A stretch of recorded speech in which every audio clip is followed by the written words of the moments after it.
Bonjour, bienvenue pour cette nouvelle vidéo.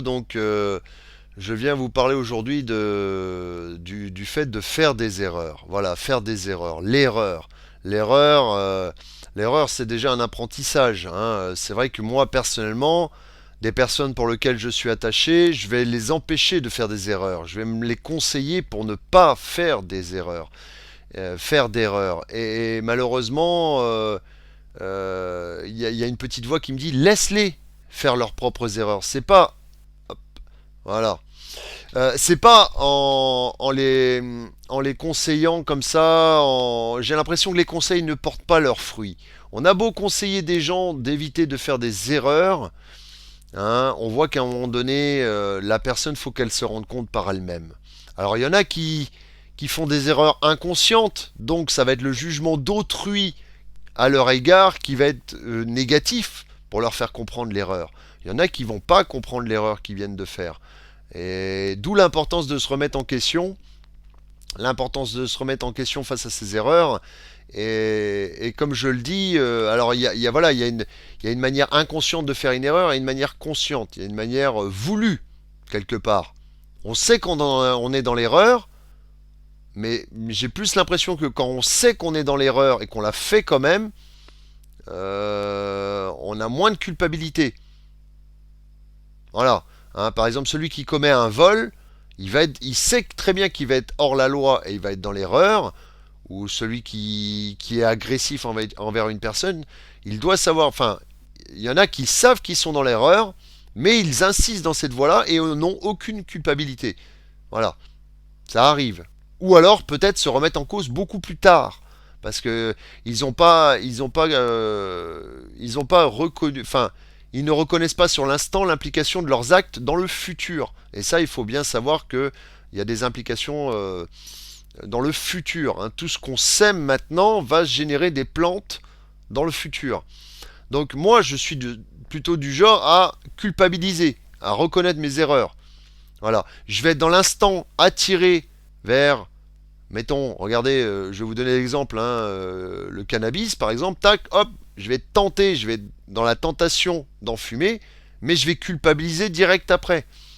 Voilà, ça va me dire, yo, non, vraiment là, t'as fait ta piqûre de rappel, ça te va pas quoi. Hein, moi je suis plus dans un fonctionnement comme ça. Je vais faire l'erreur, ou alors des fois on m'a averti que j'allais faire une erreur, mais je l'ai fait quand même, mais je m'en suis rendu compte. Et ça m'a apporté beaucoup. Autant je reconnais que la personne m'avait averti, donc je lui dis, mais sur le coup, je ne m'étais pas rendu compte que j'allais quand même. Il fallait que j'aille dans cette erreur, hein, pour apprendre. Voilà, donc c'est ce schéma-type-là de la personne, elle va faire une erreur, elle va être après dans la culpabilité, ça va la ronger. Voilà. Hein, malheureusement, alors c'est un apprentissage, ça fait grandir les erreurs. Tout ce qui est négatif, quelque part, a aussi le but de nous faire grandir, de savoir où on va. Si on n'avait pas de ressenti, si on faisait n'importe quoi sans avoir aucune culpabilité, ou sinon, de toute façon, si on n'a pas la culpabilité nous-mêmes, ce sont les autres qui vont nous ramener à ça. Voilà. Les autres vont avoir ce rôle, la communauté, tous les gens extérieurs vont nous faire, vont nous montrer du doigt cette erreur. Alors s'ils nous montrent du doigt cette erreur et que nous, ça nous fait spécialement rien du tout, peut-être que c'est pas pour nous une erreur. Voilà. Hein, mais je parle de choses qui respectent la loi. Hein. Voilà, parce que de toute façon, si tu fais une erreur qui est en contradiction avec la loi et que les autres te le reprochent, mais que toi, t'en as que faire, là, par contre, c'est de l'inconscience. Voilà, c'est de l'inconscience. Par contre, si dans quelque chose de pas forcément méchant, d'une phrase que tu as dit, d'un comportement que tu as eu, hein, que ta personnalité a mis en lumière, voilà, quelque chose d'assez percutant, et que les autres te reprochent, te disent que c'est une erreur, mais que c'est pas, tu ne le sens pas comme ça, tu ne le culpabilises pas, bon, on va dire que bah, tu fais ton cheminement, ça plaît ou ça plaît pas. Voilà. Donc là, il n'y a pas forcément d'évolution sur celui qui a commis l'erreur.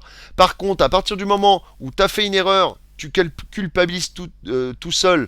Donc là, déjà, bah là, tu vas évoluer. Mais tu as aussi le fait que tu fasses une erreur et que tu culpabilises pas, mais c'est parce que les autres te montrent du doigt que tu peux culpabiliser. Et là, te remettre en cause aussi sur une erreur. La culpabilité, je pense, va remettre en cause sur l'erreur.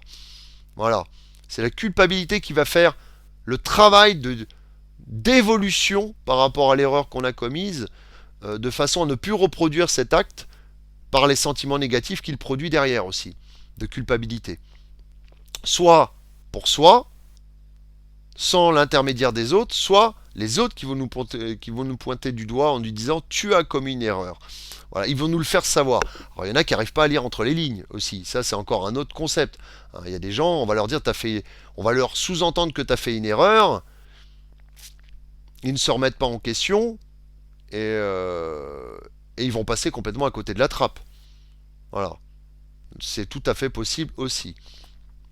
Donc il y a vraiment différents types de voies par rapport à une erreur à prendre, de quel côté on prend l'erreur qu'on a commise, si bien même qu'on s'est aperçu qu'on avait fait une erreur, parce que des fois il y a des erreurs complètement inconscientes, hein. On en fait tous les jours, il y en a que moi je peux en faire, il y en a peut-être que je vais percevoir et je vais m'arrêter dessus et focaliser dessus, même psychoter dessus si on peut le dire, et alors qu'il y en a d'autres, ça se trouve, je me suis pas rendu compte du tout. Elles sont passées complètement inaperçues pour moi. Voilà. Mais les autres peuvent me la mettre en lumière. Donc c'est vraiment... ça peut être une erreur vis-à-vis de la communauté comme une erreur vis-à-vis de soi-même. Voilà, c'est ça que je voulais dire. Donc après, il y a aussi une erreur vis-à-vis de la loi. Donc, mais il y aura toujours des gens à nous dire... Alors le pire, c'est qu'il y a le cercle vicieux des gens qui vont nous conduire à l'erreur. Nous dire oui, c'est bien, continue, continue. Continue, continue dans cette voie-là. Écrase-toi, écroule-toi. Voilà, ça c'est des gens qui quelque part nous font pas avancer. Enfin, c'est là qu'on voit qu'il y a deux revers à réfléchir, parce que même les gens qui vont nous conduire dans l'erreur, on va peut-être la faire plus profondément, mais c'est à nous-mêmes quelque part de nous en rendre compte à ce moment-là. Voilà. Parce que de toute façon, au bout d'un moment, on va s'en rendre compte. À moins qu'on aime souffrir. Mais sinon, au bout d'un moment, on va s'en rendre compte. Hein, l'erreur va surgir, quoi. Oui, oh merde, j'ai fait un truc comme ça. Ah ouais, ouais, ouais, ouais, ouais, merde. Donc voilà, c'était petite vidéo pour vous parler de l'erreur et il faut se rassurer dans le sens que quelle que soit la gravité de l'erreur, que ce soit pour soi ou pour la communauté, elle va nous faire grandir. En général, elle est dans le but de nous arriver en face de la gueule et de pouvoir, voilà, de pouvoir réfléchir dessus et d'évoluer par rapport à cette erreur. Alors des fois, malheureusement, il y a des erreurs qui sont commises et qui traînent sur des années. On peut parler d'histoire de réputation. Voilà, quelqu'un qui a vraiment saccagé, qui a fait quelque chose de grave envers la communauté, hein, envers les gens qui l'entourent. Ça peut se transformer en forme de réputation. Hein, ça peut être dans le périphérique de là où on habite, ça peut être dans la ville là où on habite, et on va traîner ce boulet pendant des années. On aura beau faire tout ce qu'on peut pour récupérer, rattraper cette erreur, ça sera ancré dans la tête des gens. Je pense par exemple au président de la République. Hein, quand on a une certaine notoriété, plus la notoriété est grande, plus quelque part l'erreur va laisser une longue traînée derrière elle. Un long impact. Si tu fais une petite erreur, t'es tout seul, bon, tu vas culpabiliser, tout ça, mais ça va partir assez rapidement. Si tu fais une erreur et que c'est visible par un ensemble de personnes, là, attention. Là, ça peut faire très mal. Il y a des gens, même ils sont allés jusqu'à la dépression. Mais voilà, le but, quel que soit le chemin négatif que ça génère derrière, quelle que soit la graine mauvaise qu'on a plantée qui a germé derrière et qui a engendré des choses vraiment négatives, toutes les conséquences en fait, plus les conséquences quelque part vont être lourdes, plus si on les supporte, on va grandir énormément. C'est proportionnel. Plus l'erreur est petite, la progression sera petite. Plus l'erreur est lourde et pesante, plus la progression, si elle est surpassée, mais le but c'est quand même de la surpasser, c'est pas de baisser les bras et de s'effondrer, hein, voire de commettre des actes irréversibles. Voilà. Euh, plus l'apprentissage de cette erreur va être énorme. Voilà. Alors c'est vrai que des fois c'est cher payé. On commet une petite erreur et ça en fait un truc pas possible. On s'attend pas à ce qu'une petite graine germée finalement donne un baobab. Alors qu'on s'attendait à ce que ça donne juste une petite plante, quoi. Donc tout dépend, hein, le contexte, l'environnement, le placement planétaire aussi, l'ambiance du moment, tout ça qui fait que peut-être la plante va croître beaucoup plus, la plante de l'erreur va croître de manière petite, comme des fois ça peut être dans un contexte ou une époque, faire un truc immense. Et donc il y a du domaine de l'imprévisible par rapport à l'erreur qu'on commet aussi. Voilà. Il y a une phase un peu imprévisible. On ne peut pas tout contrôler. Moi, comme je dis, j'ai envie des fois d'aider les gens et de leur dire fais attention, ne commets pas l'erreur. Mais en même temps, je me dis, mais la personne, elle ne va pas écouter les conseils. Les conseils, on les prend. En général, quand on nous donne des conseils, on les prend. C'est ça pour presque tout le monde. On les prend, mais on n'en tient pas rigueur. C'est quand on va se prendre le truc nous-mêmes qu'on va se dire merde, on m'avait averti pourtant. Et j'ai pas su écouter. Donc ça peut être important de suivre certains conseils, ça peut nous éviter certaines erreurs, et voire même transmettre aussi notre vécu pour éviter à d'autres de faire des erreurs. Mais ça peut aider, mais pas forcément tout le monde. Il y a des gens qui vont aller rencontrer l'erreur pour se faire leur propre expérience. Voilà. Donc c'était cette petite vidéo, et je vous dis à bientôt pour une prochaine vidéo. Au revoir.